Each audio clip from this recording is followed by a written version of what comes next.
Salut à tous mes renardos. Aujourd'hui on se retrouve pour un petit react sur une vidéo qui s'appelle Ils ont détruit ma fursuit. La vidéo est de Zara ASMR. Vu la miniature et le titre de la vidéo, je tenais vraiment à réagir, à faire un petit react, parce que je pense qu'il y a plein de choses à dire, il y a plein d'impressions. Euh, la fursuit c'est quelque chose de très personnel, on s'y attache vraiment, et se faire détruire sa fursuit, c'est le truc des furries qui est abominable. Vraiment, déjà ça coûte cher. Ensuite, on y met beaucoup d'attaches, on s'attache beaucoup à notre image, ce que ça renvoie aussi sur notre costume, etc. Et puis même le travail du costume qui est fait derrière, c'est de l'artisanat, c'est beau, c'est bien fait, c'est bien réalisé. Et quand c'est détruit comme ça, bah ça fait vraiment mal. Ça fait un peu mal au cul. Et du coup, j'avais vraiment envie de connaître cette histoire et de regarder cette vidéo. Donc on va voir ce que ça donne. Et bah, gros soutien à Zara ASMR pour le coup. J'espère que ça a pu s'arranger.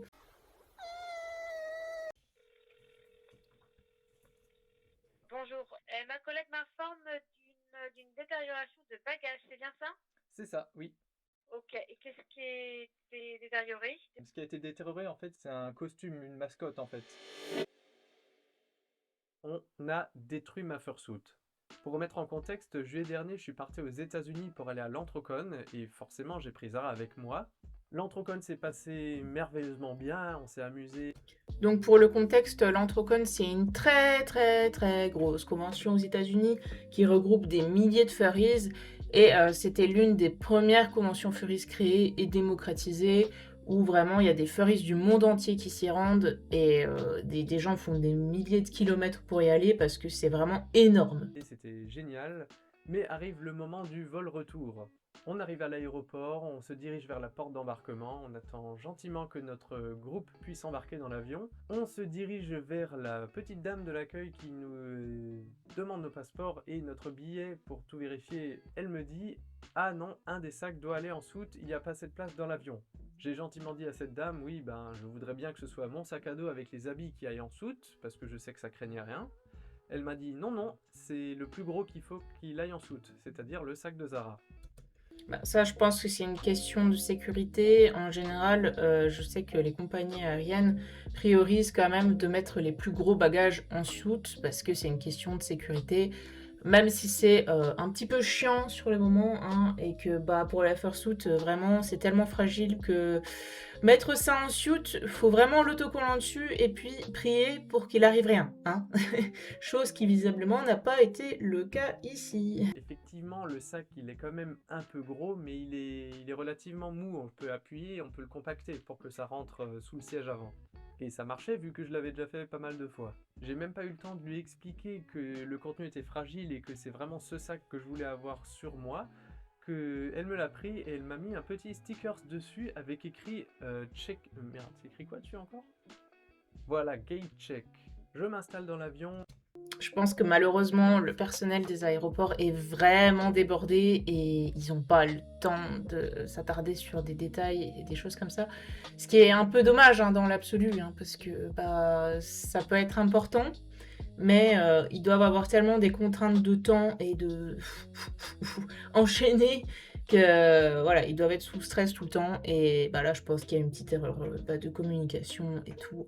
Et bah, malheureusement, ça s'est répercuté sur la suite. Et je me dis que, allez, ils vont quand même faire attention, le sac il est un peu mou et on... Pas du tout, et surtout si tu mets pas de sticker fragile dessus.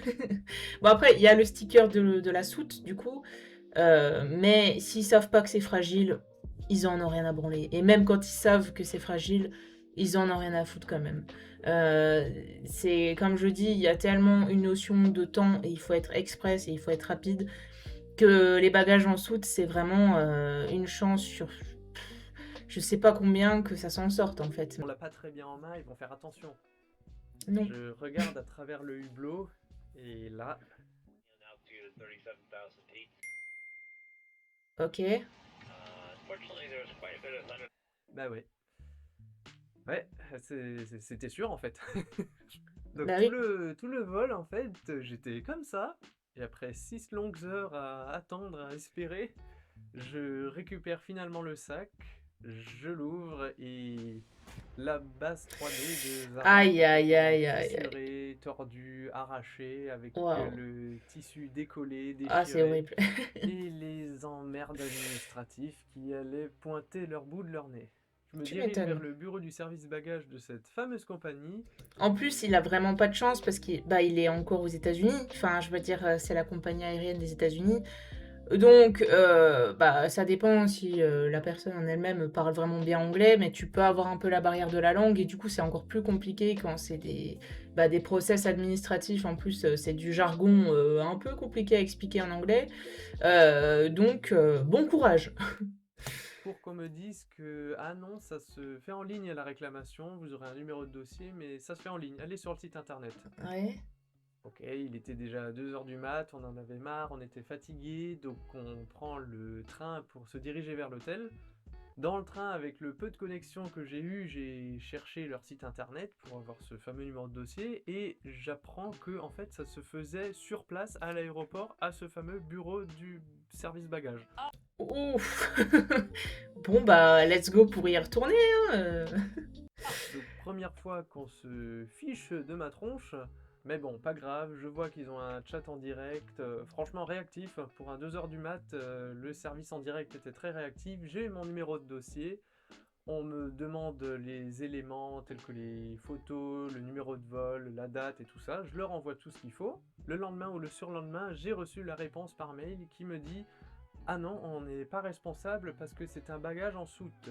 Ok, je me suis dit, ils ont peut-être pas compris que en fait j'ai pas eu le choix que de le mettre en soute, que malgré le contenu fragile, c'était leur décision de le mettre en soute. Je leur fais un pavé explicatif pour comprendre un peu la spécificité de ce cas, mais non, ils ont toujours décidé que ce n'était pas leur faute. Je vois qu'en fait pour continuer la démarche, il faudrait faire une réclamation auprès du ministre du Transport aux États-Unis, vu que c'était un... Ouah, et c'est le bordel. C'est vraiment le bordel, cette histoire. Et en fait, j'ai l'impression déjà que quand ils voient que c'est un costume ou que c'est une mascotte, enfin bref, une fursuit, hein, bah ils se disent, ouais, c'est pas important, en fait. C'est pas un bagage important. Si ça avait été une montre Louis Vuitton qui serait cassée, je pense qu'ils auraient été plus réactifs sur le service client. Mais bon. contrôle interne là-bas. Et après 2 semaines, c'était un peu plus long que les premières réponses, mais là, après 2 semaines, j'ai eu enfin une réponse négative. Ouais, ça aurait été simple hein, si ça avait été oui. Sans justifier leur droit de déroger à la loi internationale, on me dit clairement qu'ils ne sont toujours pas responsables car c'est un objet de valeur. Là s'offraient deux choix à moi, soit je continuais la démarche en attaquant en justice. Je pense qu'il doit avoir un truc d'assurance. En gros, si tu as un objet de valeur, si tu prends une assurance, bah, c'est garanti et tout. S'il y a le moins de soucis, bah, tu es remboursé voilà, ils assurent derrière. Mais si tu n'as rien pris à la base, ils vont te dire eh ben non, vous avez un objet de valeur, vous avez pris zéro assurance derrière. Nous, on s'en frotte les mains, on s'en fout totalement. C'est la compagnie aérienne, sauf que vu que c'est une compagnie aérienne aux États-Unis, il fallait que je lance la procédure aux États-Unis. Eh ouais. C'est-à-dire que ça coûte très cher de faire ça là-bas, surtout qu'il faudrait être là-bas en présentiel. Et là, j'étais quasiment sûr de gagner parce que la loi était en ma faveur, mais bon, ce serait dépensé plus que le dédommagement que j'aurais eu pour la réparation de Zara. Soit Mm. je faisais appel à mon assurance privée qui était vachement plus simple et rapide, mais qui ne me couvrait pas la totalité. Forcément, ce choix était le plus raisonnable et le plus logique dans mon cas, et c'est là où on voit la différence d'efficacité parce que avec mon assurance de carte bleue, je leur envoie tous les documents et au bout d'un jour, j'ai reçu le virement sur mon compte en banque. Forcément, avec la vétusté et la franchise, j'ai été dédommagé d'une somme ridicule, mais bon, c'est mieux que rien. Et on se retrouve 5 mois après avec une Zara cassée et un maigre dédommagement, et là se posait une question de qu'est-ce que j'allais faire maintenant. Est-ce que j'abandonne Zara, je rachète une nouvelle fursuit? Est-ce que j'essaie de la réparer, de la faire réparer par quelqu'un d'autre? Et il faut aussi savoir que c'est une pre-made, donc je l'ai pas commissionnée, elle n'est pas faite sur mesure. À chaque fois que je mets Zara, c'est compliqué, on voit mal à travers, c'est très mal aéré, la base 3D est très très lourde. Et plusieurs fois j'avais l'idée de rembourrer Zara avec de la mousse ou même remplacer toute la base imprimée en 3D par de la mousse, histoire qu'elle soit vachement plus légère et agréable à porter. Et au passage d'ajuster l'écartement des yeux à ma vue. Et bah devinez quoi? Bah on va faire ça, c'est parti! Ah oui, d'accord. Ah bah ça va, si c'est cool. Enfin, si c'est lui si c'est le youtubeur qui le fait lui-même, en vrai, nickel.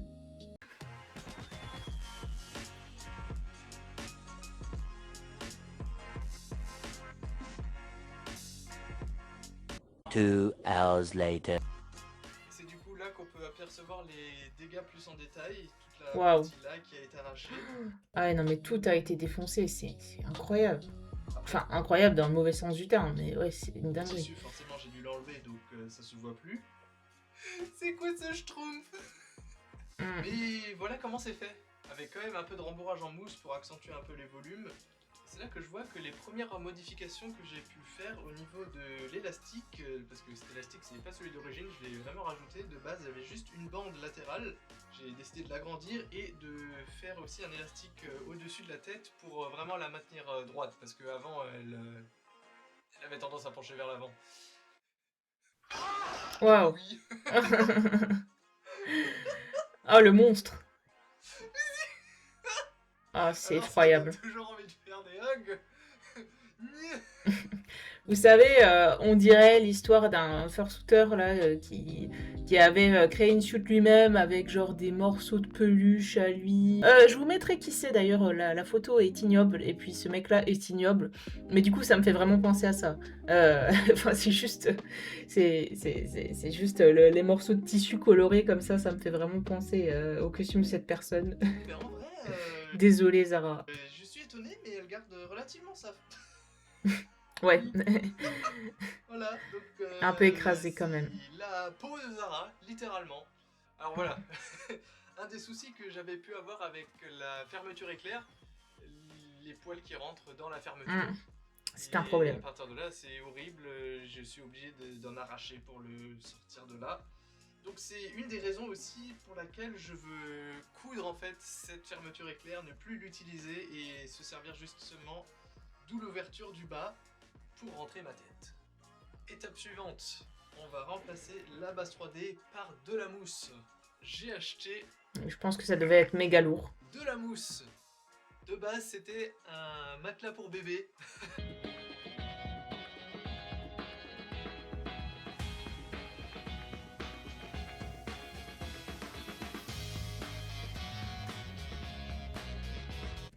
En vrai, je tiens à dire que la vidéo est plutôt quali. Je vois que ce youtubeur, il commence à faire des vidéos un petit peu comme ça. Là, j'ai vu qu'il y avait une vidéo sur les conventions à l'étranger.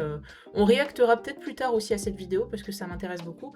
Et je trouve que son style de montage est vraiment sympa, c'est assez simple. La vidéo dure pas trop longtemps.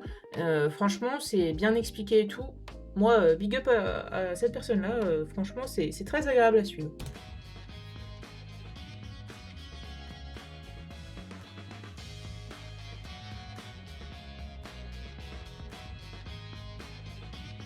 Et la personne est super motivée. Vraiment.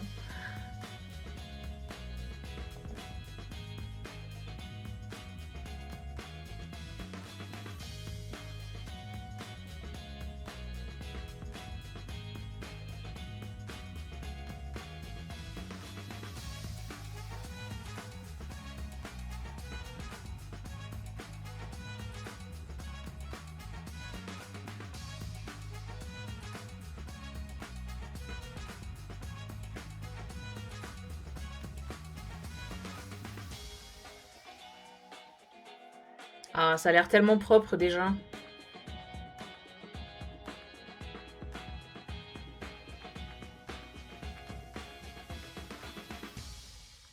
Oh, oh, oh, le résultat bientôt. Oh, le reveal. On se retrouve en extérieur une fois la réparation de Zara finie. C'est pas définitif, il y a encore quelques petits points de colle et de couture à refaire, mais on est à 90% bon. Avec la température, on va aussi vérifier Déjà, je pense qu'elle doit être vraiment plus légère à porter et ça doit être un peu plus agréable quand si même. les yeux ne s'embuent pas, parce que vu que c'est une kimono, les yeux sont remplis en plastique et ça s'embue très rapidement avec la chaleur de la bouche.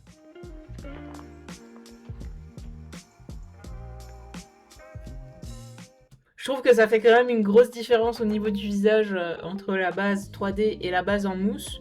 Après, c'est différent. Voilà. Disons que ouais, ça fait un peu plus aplati, je dirais. Après, je remarque qu'avec la mousse, ça sert beaucoup. Forcément, il y a plus élastique, donc je voulais que ça tienne bien en tête. Au niveau du poids, je trouve que c'est un peu plus léger que la base 3D, donc c'est un bon point. Là, j'ai mis la tête sans cagoule et là, je sens que la mousse commence à me piquer, donc le prochain investissement, ça va être une cagoule. Mais le plus gros point fort, et c'est ça que je voulais absolument avec la nouvelle Zara, c'est que je puisse la mettre sans la tirette. Et ça change totalement. J'ai plus besoin de passer 3 heures à essayer de fermer la tirette, que ça se coince dans les cheveux ou dans les poils de Zara. Maintenant, il n'y a plus de problème.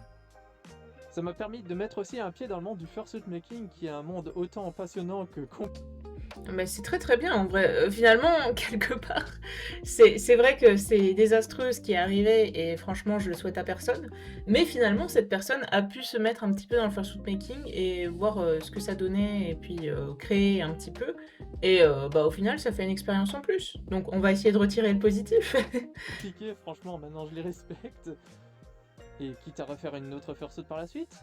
Allez, ciao. Oh, création de nouvelles fursuit. Bah écoutez, est-ce que c'était pas une super bonne vidéo en vrai? Bon, le sujet est un peu triste et touchy, c'est sûr. Mais franchement, bah, on a vu un peu de fursuit making, c'était cool. On a vu que les compagnies aériennes aux États-Unis, c'était merdique, c'était cool. On a vu qu'il faut prendre une assurance sur votre carte bleue, c'est important, même si le dédommagement est pas incroyable, mais ça peut vous assurer quand même un petit peu. Et surtout, faites attention à votre fursuit vraiment. Donc voilà, j'espère que cette petite vidéo vous aura plu. N'hésitez pas à vous abonner à la chaîne de Zara ASMR qui fait évidemment surtout de l'ASMR. Et puis moi, je vous dis à bientôt. Et puis, bah, n'hésitez pas, si vous avez aimé, à mettre un petit like, un commentaire, à vous abonner. Et puis moi, bah, je vous dis ciao les renardos!